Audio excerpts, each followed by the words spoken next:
Good afternoon. I want to ask everyone in the room to please put their cell phones on silent. You may notice board members accessing their laptops, phones, and other devices during the meeting. They are using their devices to access board meeting materials that are in electronic format. This is an official meeting, business meeting of the Medical Board of California. As such, disruptions of the board's business will not be tolerated. We have designated time on the agenda for public comment and ask for public comment on each agenda item. I ask that you be respectful of the need to conduct the board's business. Should anyone disrupt the meeting, I will ask that person to conduct him or herself in such a manner that permits the board to transact its business. The board welcomes public comments on any item on the agenda, and it is the board's intent for public comments prior to the board taking action on any agenda item. If for some reason I forget to ask for public comment on an agenda item and you wish to speak on that item, please raise your hand and come forward and you will be recognized. I would like to request all speakers complete a presenter slip so that I can call you by name at the appropriate time and that the recording of the meeting can be full and complete. This is voluntary. Please give the slip to Ms. Cruz Jones. Ms. Cruz Jones, can you identify yourself? Thank you. For the audience. I will do my best to call upon everyone who has supplied a slip for the agenda item and recognize those who wish to make last-minute comments. This meeting will be available via teleconference. Individuals listening to the meeting will have an opportunity to provide public comment and will be assisted by a moderator who will be facilitating the teleconference process. For those members of the public participating via teleconference, please wait until the moderator has introduced you before you make your comments. To request to make a comment during the public comment period, press *1 and you will hear a tone indicating you are in queue for comment. If you change your mind and do not wish to make a comment, press *2. Assistance is available throughout the teleconferencing meeting. To request a specialist, press *0. Each person will be limited to 3 minutes per agenda item. However, that time frame may be subject to change depending upon the number of speakers on a topic.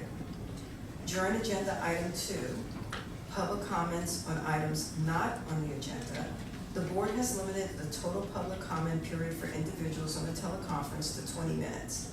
In addition to the total public comment for individuals here at the meeting will also be 20 minutes.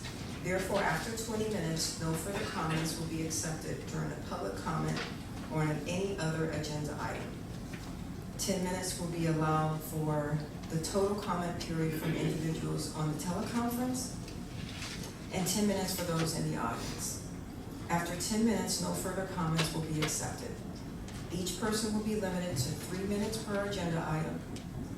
Business Services office staff will be assisting me with receiving the public comments via teleconference during this meeting. I want to remind all speakers to please stay on topic and keep your comments to 3 minutes or less. Today's meeting will run according to the Open Meeting Act as required by law. We plan to end today around 5:30. If you are a member of the media and require assistance or information, please see the board's public information manager, Carlos Villatoro. Thank you, Carlos. I would like to call the meeting to order and ask that Ms. Cruz Jones please call the roll. Dr. Bolot? Here. Ms. Friedman? Here. Dr. Gonadev? Here. Dr. Hawkins? Here. Dr. Kraus? Present. Ms. Lawson? Here. Ms. Lubiano? Here. Dr. Lewis? Present. Ms. Sutton-Wills? Mr. Wormuth? Here. Ms. Wright? Here. Dr. Yip? Here. Ms. Kynes? Here. We have a quorum. I would like to remind the members again that we will be taking roll call and a vote on all action items. Moving to agenda item 2, public comment on items not on the agenda. Before we invite speakers to come forward, I would ask individuals making comments to not discuss pending complaints, pending licensing applications, or pending disciplinary actions that may come before the board for a decision. Such discussions are considered ex parte communications, as they could provide information to members that is outside the record in violation of the Administrative Procedure Act. Therefore, such discussions could create a conflict and lead to a board decision being challenged in Superior Court. The board can receive comments regarding the board's processes in general, but cannot receive comments on specific case circumstances where the decision is still pending. Board staff is available to speak with you about any pending matter. In addition, the board would like the public to address the board as a whole and not individual members. Please be aware that public comment during this agenda item should provide information to the board members and is not a discussion between the board members and the public. The only action board members can take is to listen to comments and decide whether they want a future agenda item on the topic. No other action can be taken on the item at this meeting. Though this may seem at times like the board members are not being responsive, following these guidelines is critical to ensure the rules of the Open Meeting Act are followed to avoid compromising the speaker's goals or the board's missions. Okay, I have the following speakers here. Hannah Reed, please come forward.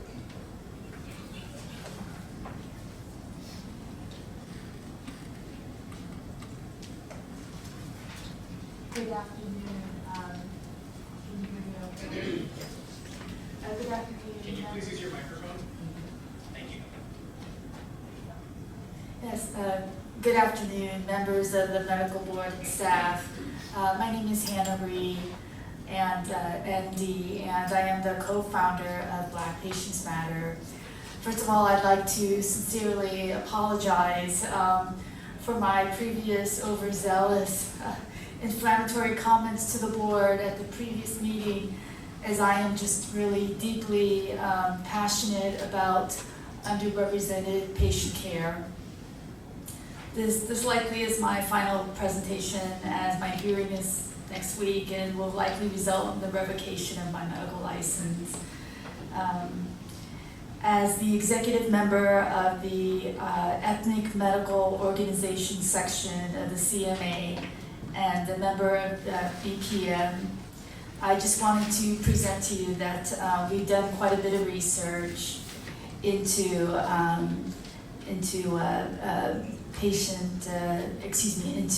bias, and our research has shown that, in fact, as you know, many of us probably already know, underrepresented minority patients actually improve significantly while under the care of providers of their own race.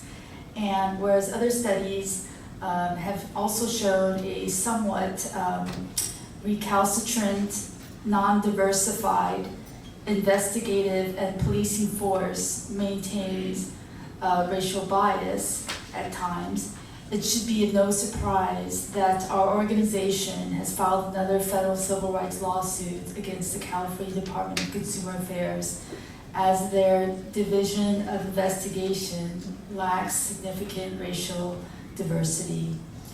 Therefore, we call for increased racial and religious diversity within the DOI.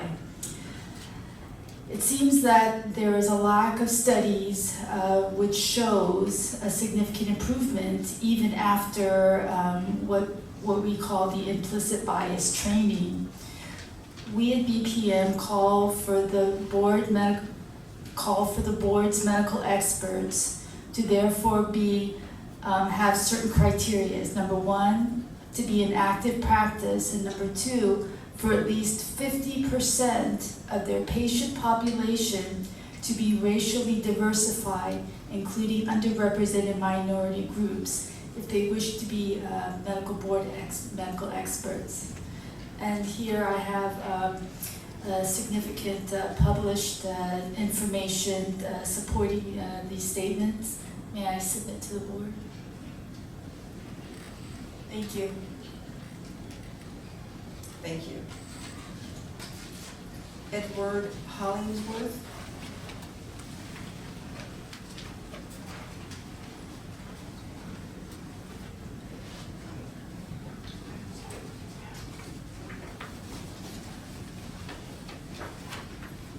Afternoon. My name is Edward Hollingsworth. I'm affiliated with the Patient Safety League. Now, this is not a current complaint. This is from a patient's actual medical records. The patient was diagnosed with 4 hernias.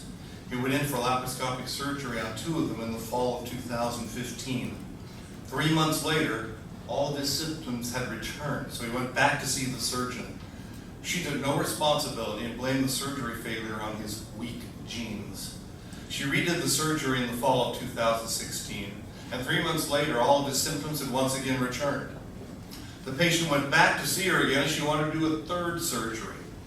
No longer trusting that she knew what she was doing, he sought out a second opinion from another surgeon. Now, with 2/3 of his stomach up inside his chest cavity due to the failed previous attempts, he went in for a 3rd surgery with the new surgeon in the fall of 2017, which went very well, aside from the fact that they sent him home with an 8-inch surgery incision fully open under his bandages, causing him to be admitted for further care. Now, this procedure, called a fullness and fundoplication, they take the top of the stomach and stitch it around to the lower esophagus to reinforce it, making it less likely for acid to reflux from the stomach. In the patient's medical records, the new surgeon wrote, "At this point, it became clear as to the significance of the adhesions. I now started to separate all of the liver from the scar tissue that was quite dense. The scar was so dense that it obscured any sense of normal anatomy. I was uncertain where the stomach and esophagus started because of the dense scar tissue. At this point, it became very clear that the scar tissue and the inability to identify the anatomy as a result of it would make proceeding with the operation any further too dangerous. We had done a great deal laparoscopically, but could not complete it to its end and still be safe. Therefore, I made the incision larger. Now I was able to see what was clearly the wrap. There were sutures of the wrap, but unfortunately the wrap was not sutured to the esophagus. It was sutured to the stomach itself. This is likely why it was not functioning." Now, after reading his medical record, the patient filed a medical board complaint against the first surgeon for putting him through 2 dangerous surgeries and doing them both wrong, leaving him with adhesions that could complicate things for him later in life. Adhesions can lead to bowel strangulation, which in turn can lead to death. Adhesions are the most common cause of small bowel obstruction in the United States, roughly 50 to 70% of all cases. Now, the complaint was filed on April 30th, 2018, and after battling with a seemingly incompetent staff member by the name of Amandeep Kaur, the complaint was closed without investigation on February 13th, 2019. Thank you for your time, guys. Thank you. Eric Andrus.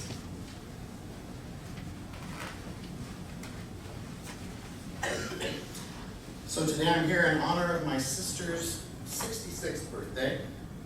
The doctor you let get away with her death is enjoying the day while she can't. So the patient in this case is me.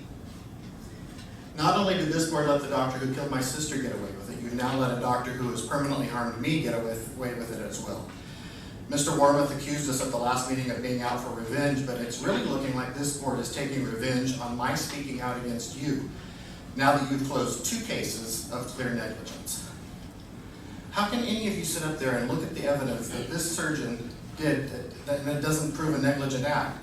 This surgeon screwed up not once, but 2 surgeries on me, causing me to have a 3rd, and the new surgeon called out her errors in my medical records. That's not beyond the standard of care. Do you really think that the majority of other surgeons are making the same errors and making people go through this many surgeries? This really calls into question the qualifications of the people making these decisions for this board, especially after hearing this morning the hearing that brought out that one of your experts is incompetent and corrupt, something that we will be looking into.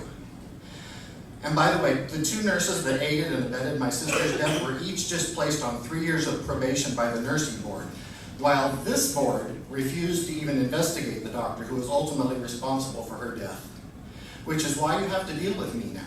Both the nursing board and the contractor state license board actually called and interviewed me at length, while this board refused to.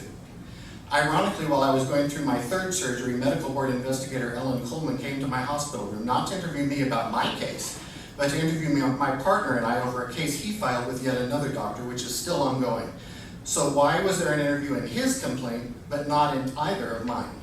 Do you really think it's out of line for us to consider that this board is taking its own revenge now? Almost every accusation that you put out contains inadequate medical records as a cause for discipline, and yet this board is closing consumer complaints based solely on medical records, which don't paint an entire portrait, and after, especially when you're refusing to listen to a victim's own verbal testimony. It's ludicrous. You're not punishing me by closing my complaints. You're putting consumers that come after me in danger. You close these complaints, but you punish Dr. Zaza Atinilov, license 161432, for being convicted of making a loud noise.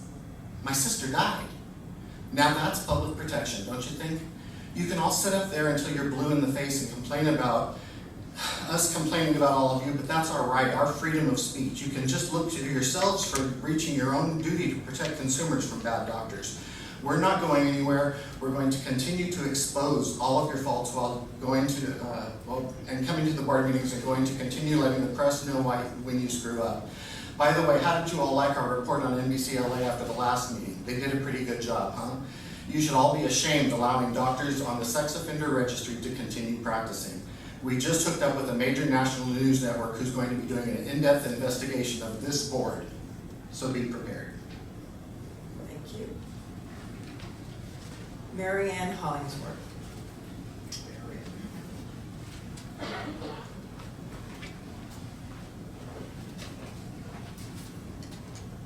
Good afternoon. My name is Mary Ann Hollingsworth, and I'm a patient safety advocate with the Patient Safety League and the Patient Safety Action Network. I would like to request that the medical board have an agenda item at the next meeting dealing with the recent Trump administration's conscience ruling. You're probably already all aware of this, but in case you aren't, this ruling allows doctors and other healthcare professionals to refuse to treat patients for such things as birth control, abortion, or assisted suicide if doing so violates their religious beliefs. There is a concern among advocate groups that this is a Pandora's box for healthcare and could substantially affect the well-being and health of certain groups, particularly women and members of the LGBTQ community. I would like the medical board to formulate a plan on how to deal with the conscience ruling if it appears as part of a consumer complaint. I understand that each case must be considered separately. However, there is the possibility that the use of religion in a case can be abused. In a case a couple of years ago, a Bakersfield doctor appeared to use his religion as a tool for getting his license reinstated. He has lost his license for sexual misconduct with 3 women.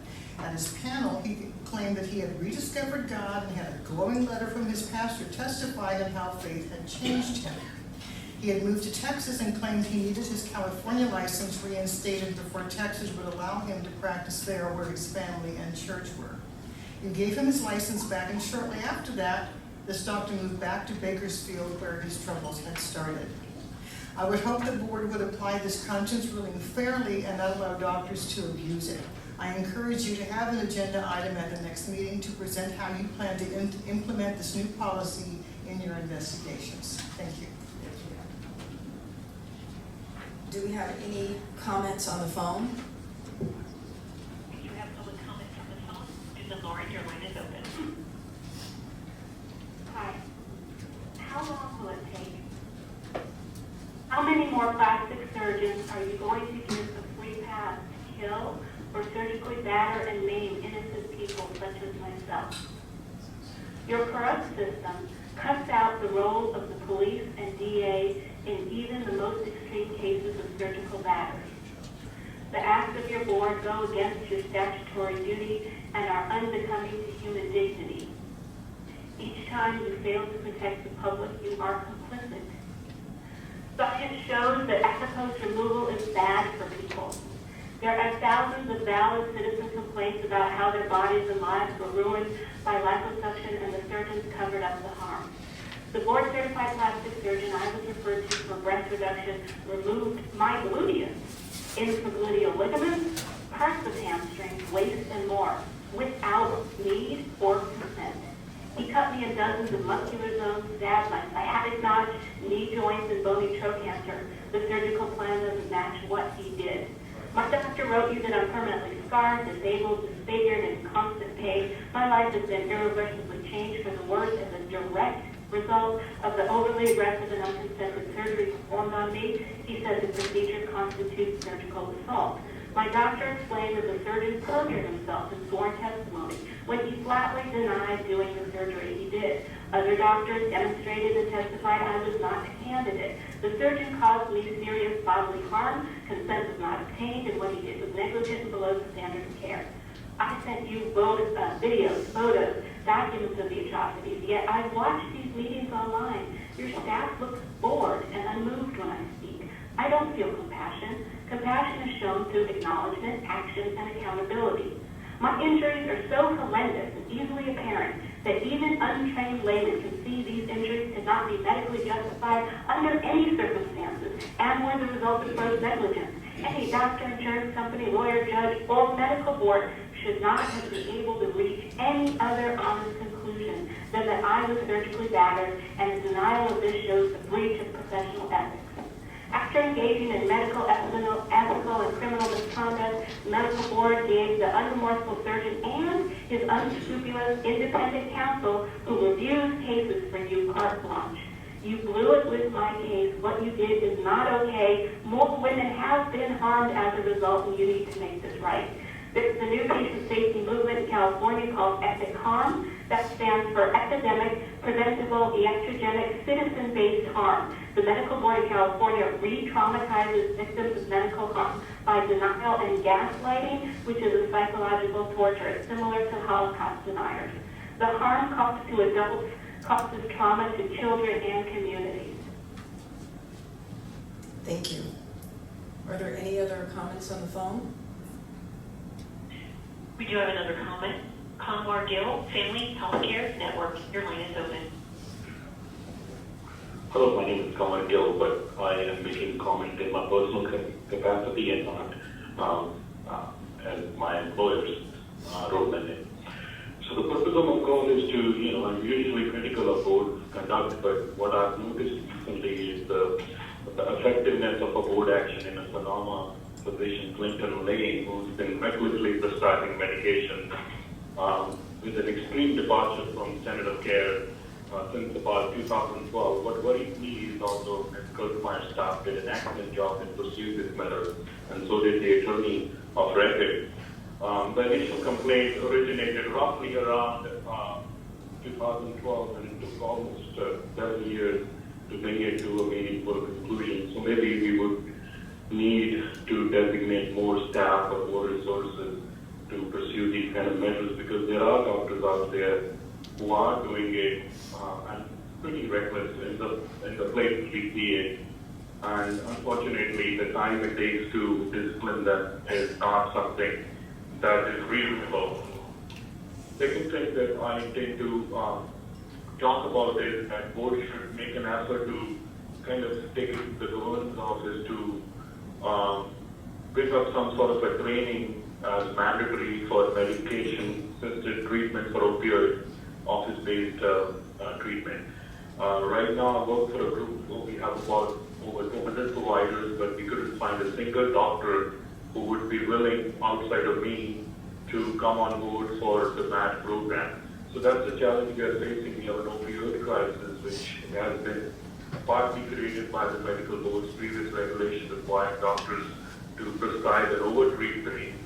But board has not made significant effort in forcing doctors to take training for de-addiction medication-assisted programs. So that is something I would want board to look into. And again, the team did a great job disciplining a physician, and it's one of those instances where I believe the conduct of the medical board enforcement staff deserve praise. Thank you.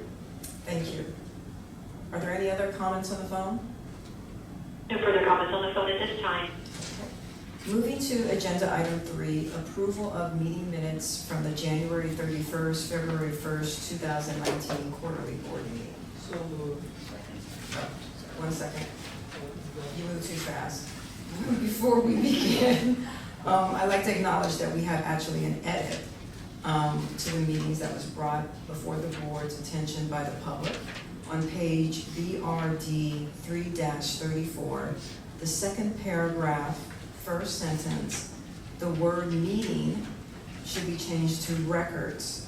The comment was regarding the Public Records Act, not the Meeting Act. So our motion today should include the inclusion of that edit. And if there's any additional additions or corrections by any board members?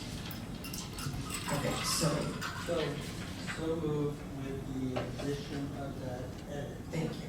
Do I have a second? Second. Are there any public comments? Eric? No public comment at this time. I've been going through a lot of the old minutes from meetings gone by, and I found a couple of interesting things. First, it's amazing how many things are brought up by consumers in the audience and on the phone that never get addressed and are never brought up again. It must be an NBC motto, out of sight, out of mind. So that's one of my next projects for the next meeting, to remind you of some of the important things that people have brought up that are recorded in the minutes that you dismiss and never deal with. For instance, in the minutes for agenda item 5, I brought up Ms. Wright leaving the meeting for over 30 minutes to commandeer our guest Charles Johnson, and how she didn't divulge that as a communication with interested parties. I asked that my complaint against her be looked into, and no one followed up with me on it, and I don't see it mentioned anywhere in the agenda for this meeting. So again, out of sight, out of mind. But as I said last meeting, I'll bring it up each time until it is addressed. Are you done, Mr. Andrews? No, I'm still going.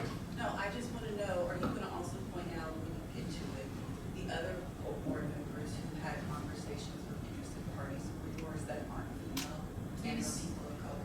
Please let him continue so he can have his 3 minutes. And two, it's really unsettling how whoever writes the minutes skews them to not really relate the real essence of what goes on in these meetings. It's often very sugar-coated. I understand you don't have to write down what people say verbatim, but here's a good example of what I alluded to. I want to play a clip of Mr. Wormuth from the last meeting, and granted his diatribe pointed at me, consumers, was longer than this clip, but this is the part I'm concerned with.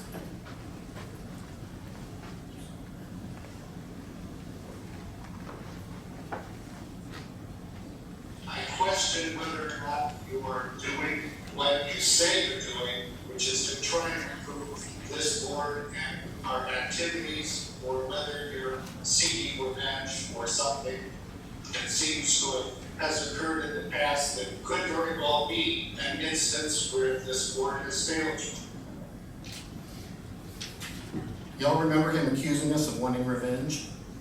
Mr. Wormuth stated he valued, and here's how it's explained in the minutes. Mr. Wormuth stated he valued public comments that are received and noted that they are very helpful. He asked that staff develop a best practices document on how to most effectively testify to the board. Not really an accurate representation of what his statement and purpose was. Neither his request or my request to have the Public Record Act topic put on the agenda were followed through on for this meeting. Oh, and I brought show and tell posters based on the law if any other board members wants to try and censor the public at this meeting like Mr. Wormuth and Dr. Krause have done in the past. It really boggles my mind that you guys all want to try and ignore us and punish us as much as possible when you can clearly see we have no intention of giving up. You'd think by now you'd want to be working with us and mitigate us calling out your weaknesses and illegal activities all the time. Carrie won't even respond to my legal questions anymore by email, which I find highly unprofessional and not in the name of patient safety. Shame on you, Carrie.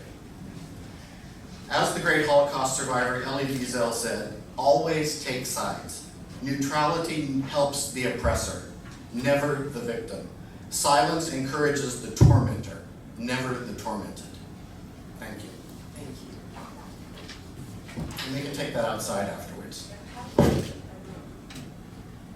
Ms. Cruz Jones, please perform the roll call.